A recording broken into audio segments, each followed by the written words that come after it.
Hey there everyone, this is LifeRick. Welcome back to my playthrough of Etrian Odyssey 3. Today we're going to go and beat up Ketos. Let's first grab a lot of Therca A's and B's. This is very important because it allows you to live the fight without so much problems. I recommend like 5 of each. Let's go ahead, and because I'm OCD, we'll just cap Zera out. We have some Maritas 2s anyway. And as we stand before the door, we sense an overwhelmingly powerful yet noble presence. You suspect it is the source of the voice who commanded Olympia and gave you the seaweed. The door stands imposingly, as though daring you to pass through. You wonder if you're ready yet. Well, we went in the full rush, and we did that. Level 25 minimum, I would say, for this guy. He's a little bit of a jerk. You might need to be higher level than this. And if you don't have the Epic Charge Hellfire combo, you're going to need a lot of Therca A's and B's to live through this fight. And that's supposing you have a monk with Refresh and Unbind. Come little ones, must be determined indeed to come so far. In this hall in the bottom of the beautiful blue ocean is a whale of tremendous size. White whale gazes at you with clear eyes glistening with intelligence, and then speaks again. Your resolve is magnificent, yet your journey ends here. Rejoice that I am your final opponent.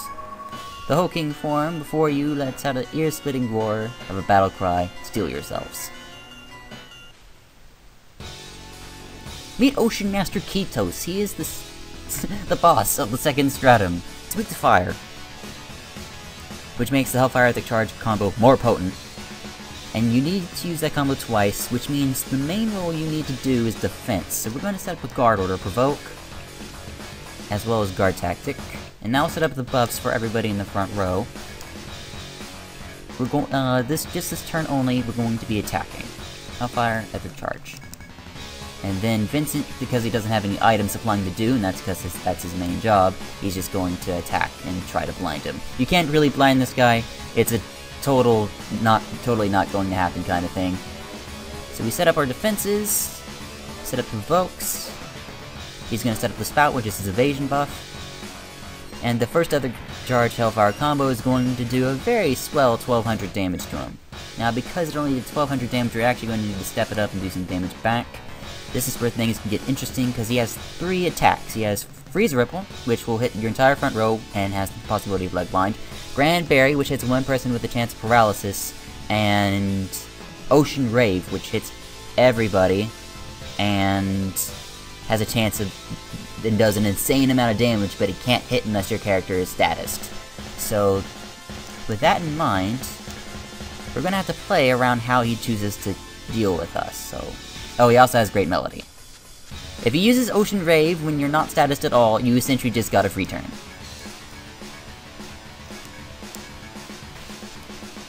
So we're going to attack him some more. Not doing a lot of damage. He uses Grand Berry. Grand Berry causes paralysis. Paralysis means you can't move half the time, which is about as bad as it sounds. So we're going to set these up. We're going to use a refresh because she doesn't really need the healing. And we're going to set up another epic charge and attack.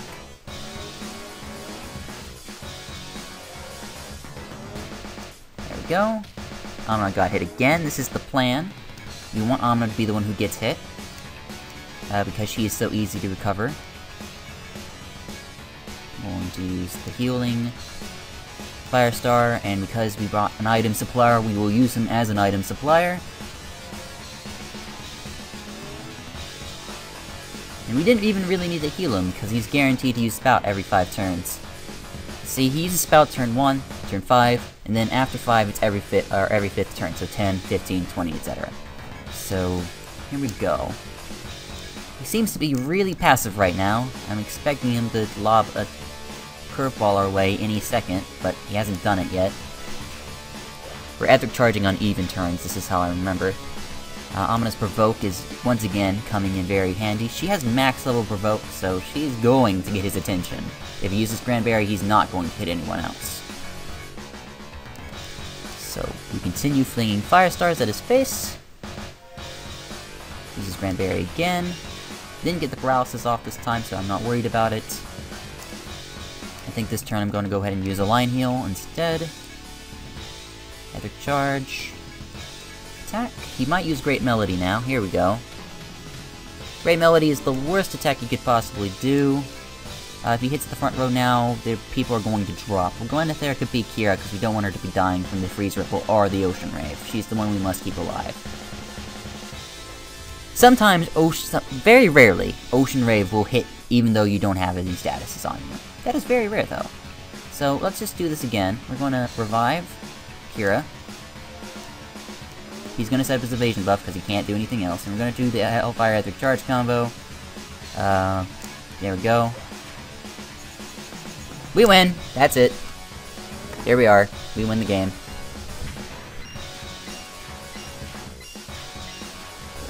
Well, actually we had a chance of losing there, but we won regardless. And we get the whale formal. I should have used the formaldehyde, but I decided not to use the formaldehyde. I wanted to be safe.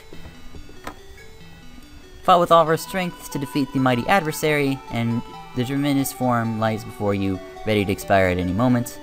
Please forgive me, O Lord, I was unable to defend our pact. Its weak voice echoes in your mind, just as the same voice speaks to you out loud. He tells us that we are grand ones, and that we are welcome to learn more about the Deep City.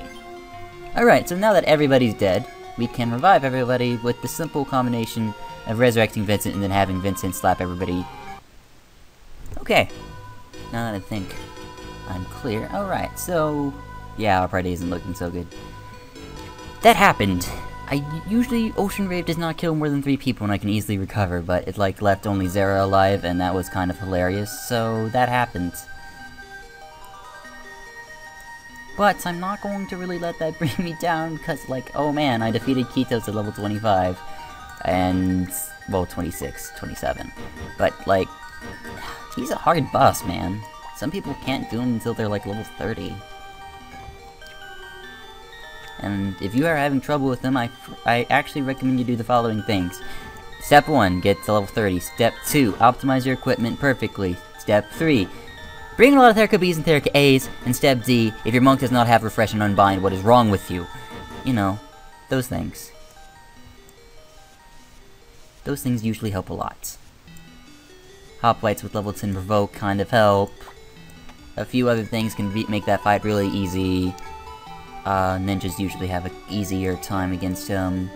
Anybody with high accuracy is going to not have a problem, even though he sets up an evasion buff every 5 turns, etc, etc, etc. He's not that bad. Make the rules, I just use them. Like, bam, he's dead, bam, he's dead, bam, he's dead. That's what Binary Fire does. We even got to pass, that's awesome.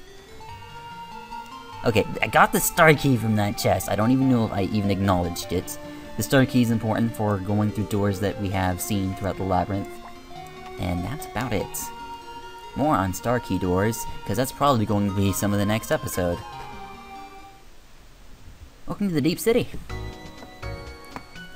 After descending a flight of stairs leading deeper into the sea, you gasp as reaching a lighted space.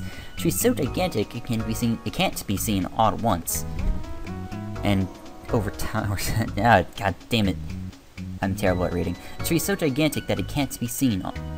It can't all be seen at once. Towers over countless surrounding structures. That was barely a run-on sentence. The sight of the city here makes you forget for a moment that you are at the ocean's floor. As you look in utter amazement at the cityscape, a familiar girl's voice sounds from nearby. So you finally come, woke the Deep City, the phantom city you sought for so long. Olympia appears before you, speaking calmly as if there wasn't even an incident on the 6th floor. The Abyssal King has spoken. There is a matter he would like to entrust to your conscience. Without warning, she takes off her robe and reveals that she is in fact a machine, and that we are going to learn the secrets of the Deep City. Olympia displays her metallic, clearly in human form and continues in her usual calm tones. I ask that you remain silent on the subject of everything you see here in the Deep City. Not only for my sake, but for the sake of your kind as well, will you heed my master's request? Always answer yes. This is very important that you say yes here. More on this in a little bit. Thank you. Now then, her tone shifts to something softer and more emotional than before. Follow me, I'll tell you how to return to Armroad. There's a cybernetic pole here, use it to teleport instantly back to Armroad. When you return, tell the citizens that the Deep City is only a myth and that it doesn't exist. And when you get to a bright pillar of light, blinding flash envelops you. If you say no to her question, she's gonna say, well, we don't want you in our city, so get out. I know, so friendly. Anyways, the reason I'll go over the reason you answer yes in a little bit. We're gonna go here and we're gonna answer another question, yes. So first we told her that the yes, by saying yes to her, we said that we would keep it secret. Now we're gonna tell the citizens about it and break that promise. When a full report, do not omit a single detail. I've waited 100 years for this day. She's literally waited 100 years for this day. I kid you not. Open the door to the Deep City. Yes, we stopped the current. We killed Ketos. By killed, I mean defeated. And opened the path, and we did find the Deep City. I'm going to tell Flodia that we did indeed find the Deep City. It's also important that you answer yes to this question. Yes, we did. You wait here, I'm going to fetch the princess, and we're going to have a great time. This is Princess Etrian. We have discovered the Deep City. I think the Deep City has been the longest and most fondest wish. The royal records say it is a land cut off our road, sunk with our countrymen still living here. Or there, or something like that. We do not know the reasons for its separation or what power sustained its undersea existence, but I worry that the descendants of our people are now suffering in the depths of the ocean. Thus, I would like to send a missive and gifts to the Deep City on behalf of Armroad. I had Armroad's most reputable merchants prepare their finest gifts for the occasion. I've also selected a supervisor to deliver them. I'd like to introduce her to you as well. I am the supervisor dispatched from Napier's firm, aka Eddie's sister. I've prepared many gifts from imported fineries to traditional armored crafts. All are worthy of presentation to the king in the Deep City, I should think. I'll wait you at the outskirts. Armroad, guide me to the Deep City. Task is clear. Only if I sent only her, the Deep City's denizens would tighten their guard. Please escort her to the gates of the Deep City. Princess's letter. Before that, there's one more thing I must give you. It is meant to show my thanks for discovering the Deep City. It gives you 3,000 N. Your entire party gains 45,000 experience. This is going to be a pretty small amount if you had to grind up a few levels in order to beat Ketos, but you know, that happens sometimes. Guard order to 4. Amna really doesn't need anything else. We're just gonna get higher levels of bodyguard, just for more defense. Kira's doesn't... I think I already have party heal. I don't know what I'm going... I think I want to hold on to skill points for her right now. And Zera is getting binary fire to 5. Now we're gonna start working on getting Firestar to 5.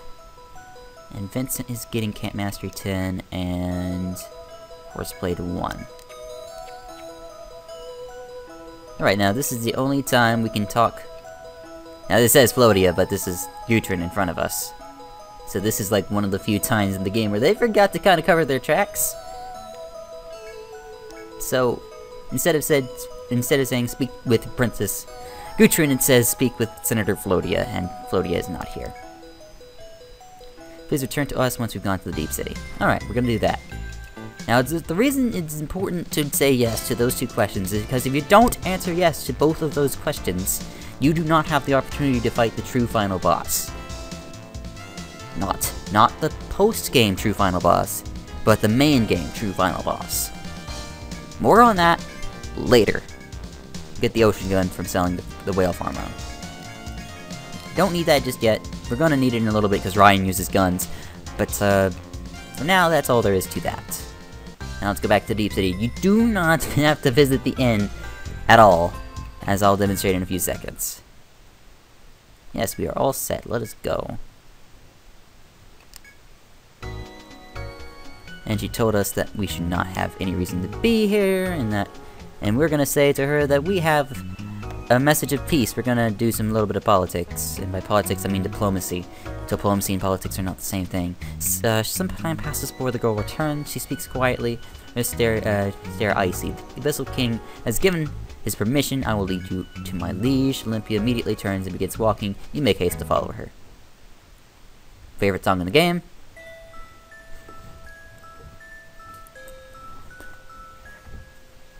That we are.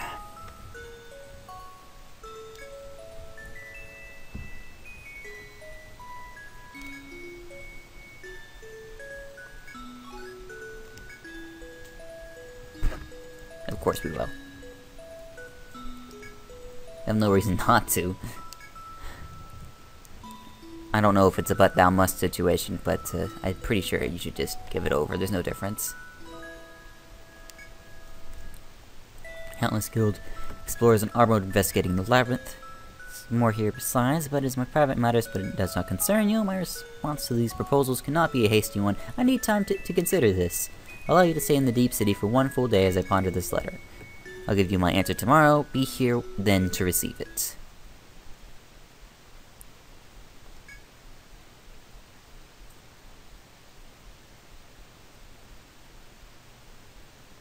Aw, he wants to get rid of us.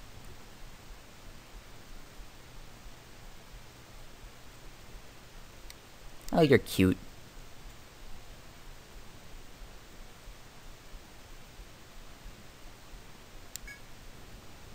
So there's reasons I hate Armroad, and there's reasons I hate the Deep City. The Deep City is kind of a control freak, and Armroad's just kind of a bunch of jerks. So your choice. Do you want to be a tool, or do you want to be the guy who gets bullied? You know. Told by the Abyssal King himself to prepare a room for everyone. May you rest well and have sweet dreams tonight. At least the Inn Lady's nice. So yeah, I can see why people hate both the Deep City and Armroad. That's a thing. They both have character flaws. Yes, we did have a good night's sleep.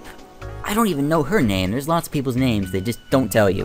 When the Abyssal King awaits you at the Celestial Palace, you'll just follow me.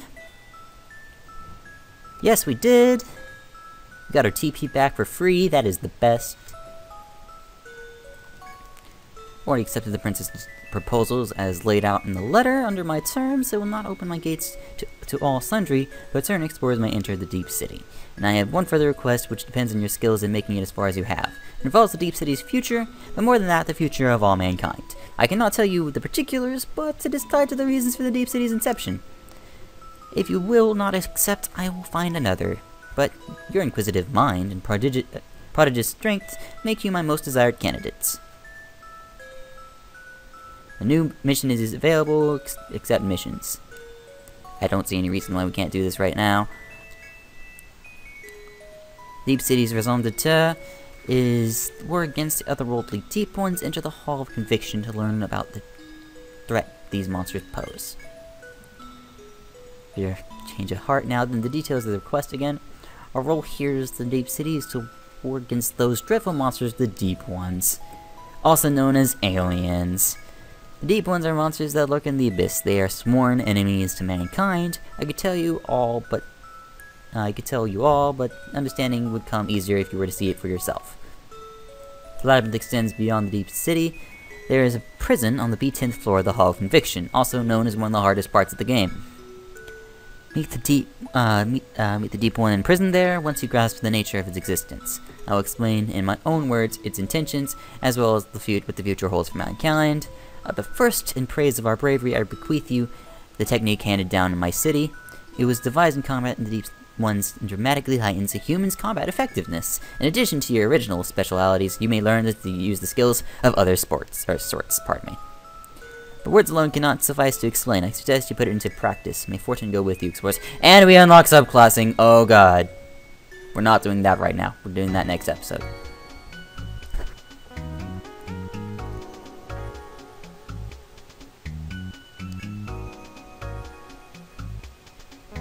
My sister was excited. She gets that way with about provincial profit. Skinflint in charge. What the hell is Skinflint meant to be an insult, or or just a description? I don't get it. Be running Napier's branch. We have everything you expect from Napier's firm. I look forward to doing business with you. Alright, you have 4 places you can visit here. You don't have an Inv report, and you don't have a bar to visit, and that's like it. Otherwise, it's mostly... And you don't have an Explorer's Guild to visit. Otherwise, it's essentially the same. You have a palace. You have a palace. You got a shop. You got an inn. And you have the forest entrance. It's very, very simple stuff. So we're going to save the game here. Should be noted that you cannot change your party in the Deep City. You have to go all the way back to Armor. But that doesn't matter. So hey there, everyone. This has been Life. As always, I thank you for watching. Next time, we're going to do a lot of stuff. I'm going to see you guys then.